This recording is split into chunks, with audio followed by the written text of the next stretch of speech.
Welcome back, everyone. Today we're taking a deep dive into a topic that I know a lot of you have been struggling with, masculine and feminine nouns in Spanish. Ooh, yeah, those can be tricky. Yeah, and one of our listeners actually sent in a video lesson from a Spanish teacher named Jaime. Oh, cool. And it's super interesting. He uses all sorts of real-world examples to explain things. Yeah. And, it's not just about memorizing O and A endings. There's actually a lot more to it. Right, right. It gets pretty nuanced. Definitely nuance. So we know that nouns ending in O are generally masculine, like gato, loro, vaso. Yeah, those are classic examples. Classic examples, exactly. And then nouns ending in A are generally feminine, like casa, medalla, copa. Mhm.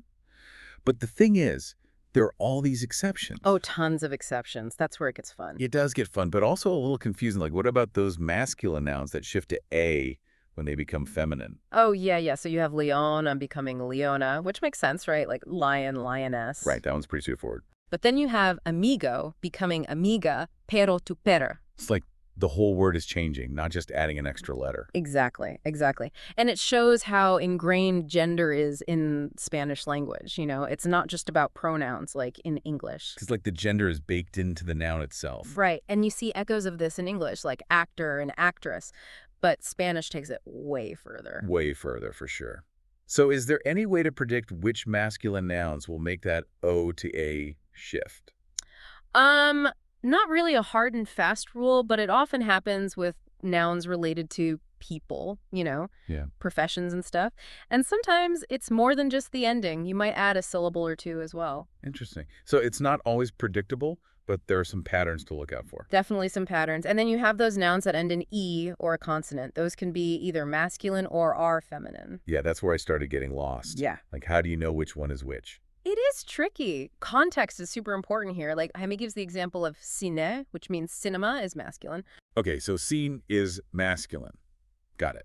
But then noche, meaning night, is feminine. So same ending, but different genders.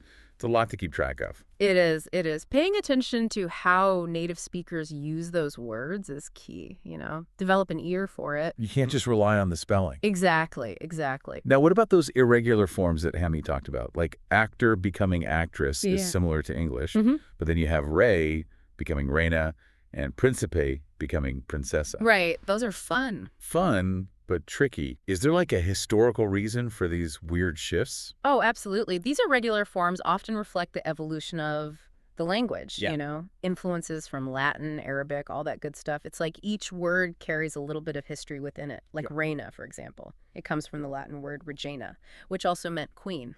Wow, so the connection goes way back. Way back. It's fascinating to see how these linguistic connections have shaped the language we use today. It's like a history lesson and a grammar lesson all rolled into one. Exactly. That's what I love about languages. There's always a deeper story to uncover. Okay, I'm ready for the really weird stuff. The stuff that totally breaks the O and A rule. What about those masculine nouns that end in A? Jaime mentioned those, and they blew my mind. Oh, yeah, those are the notorious exceptions. Those are the ones that trip everyone up. Like el águila for eagle, El águila, exactly. El sofá for sofa. el mapa for map. It just seems so wrong. I know, right? Like an eagle seems so feminine to me, soaring through the sky. Why would it be masculine in Spanish? It does seem counterintuitive, right? But hey, that's language for you. It doesn't always follow logic. And to make things even weirder, águila actually becomes feminine in its plural form. Las águilas. Wait, it changes gender in the plural? What? I know, right? It's like the language has its own internal logic that we're trying to figure out. And these exceptions can give us clues about how the language evolved and adapted over time. So is there a theory about why águila specifically does that plural gender switcheroo? Well, there's no definitive answer, but some linguists think it might have something to do with the influence of other Romance languages, where you see similar shifts.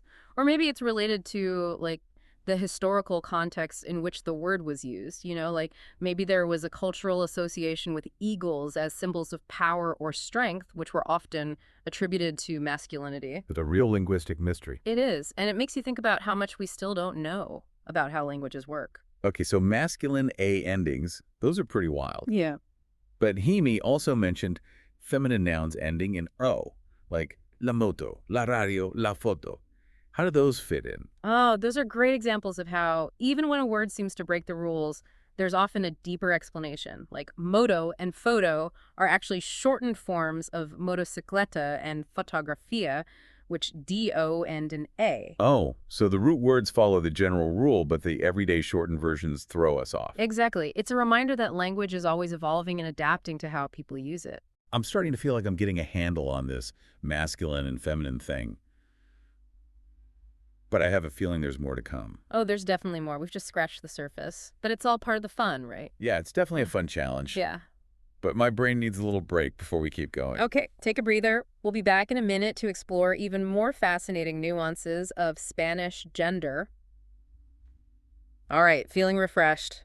Ready for more gender-bending Spanish? I think so. My brain is definitely warmed up now. Perfect. So let's talk about another fascinating aspect of gender in Spanish. Those words that have both genders. They stay the same whether they're referring to a male or female. Yeah, Jaime mentioned those. And that's pretty different from English, where we usually have separate words for male and female roles like actor and actress. Right, right. Like in Spanish, you can use the same word, médico, for both a male and a female doctor. And it really gets you thinking about how language can shape our perceptions. Yeah, it's like the language itself is promoting gender neutrality in certain professions. Exactly. And that's what makes this stuff so interesting to me. It's not just about grammar rules, it's about culture and how we see the world. So what other examples did Jaime give of these dual gender words? Well, he mentioned ministro, which can be el ministro or la ministra for the minister. Okay, so the word stays the same, but the article changes to indicate the gender. Yep, exactly.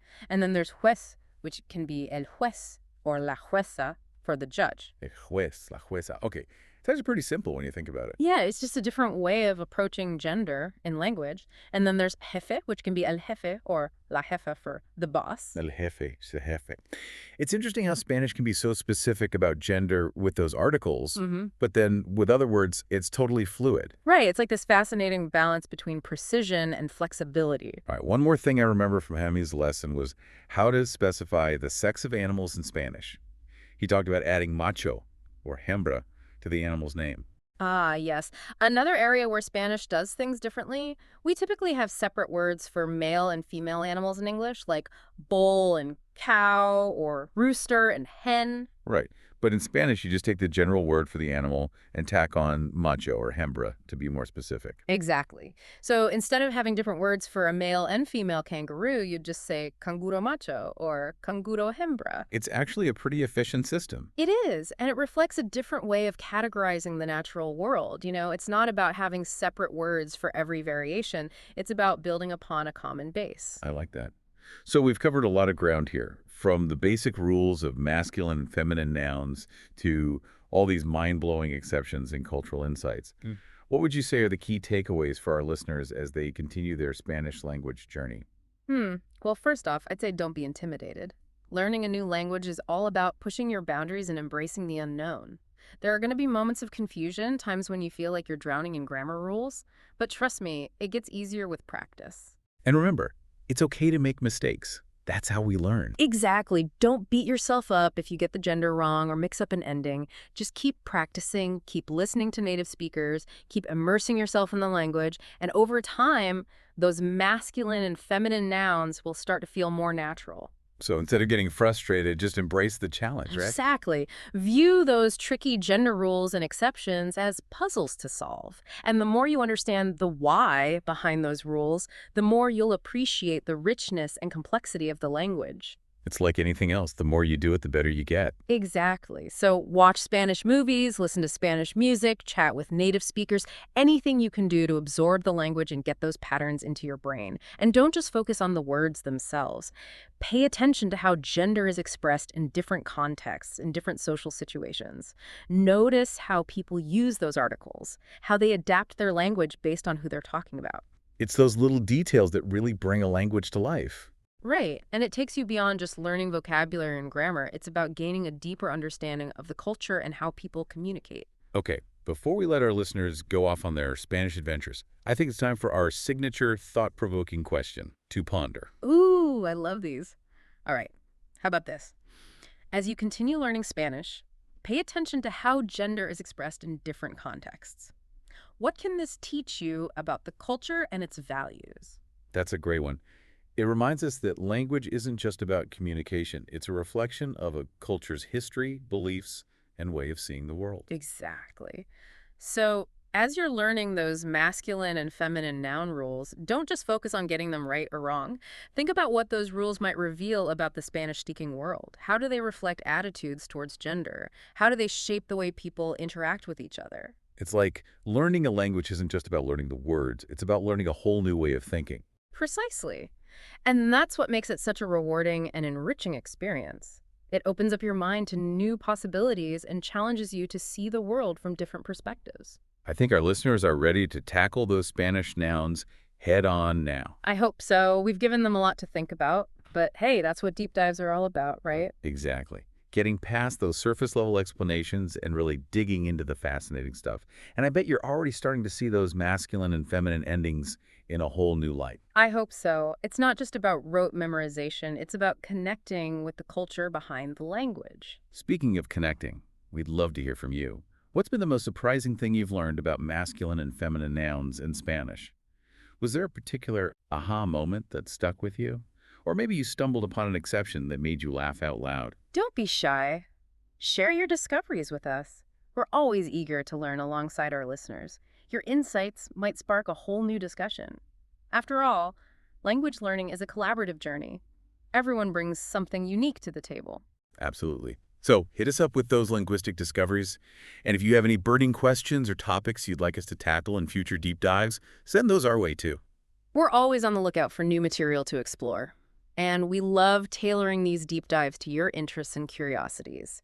So a huge thank you to Jaime for his amazing video lesson. It was the perfect jumping off point for this deep dive into the nuances of Spanish grammar. And of course, thank you to all of you for joining us on this linguistic adventure. We hope you've come away with a deeper appreciation for the beauty and complexity of the Spanish language. We've certainly covered a lot of ground today, from those basic rules to the mind-boggling exceptions, and even how those grammatical quirks reflect deeper cultural values and perspectives. And remember, this is just the beginning of your Spanish learning journey. There's a whole world of words and grammar waiting to be explored. Keep practicing, keep those ears tuned to the rhythms of the language, and most importantly, keep having fun. Yeah, the more you immerse yourself in the Spanish-speaking world, the more those masculine and feminine nouns will start to feel like old friends.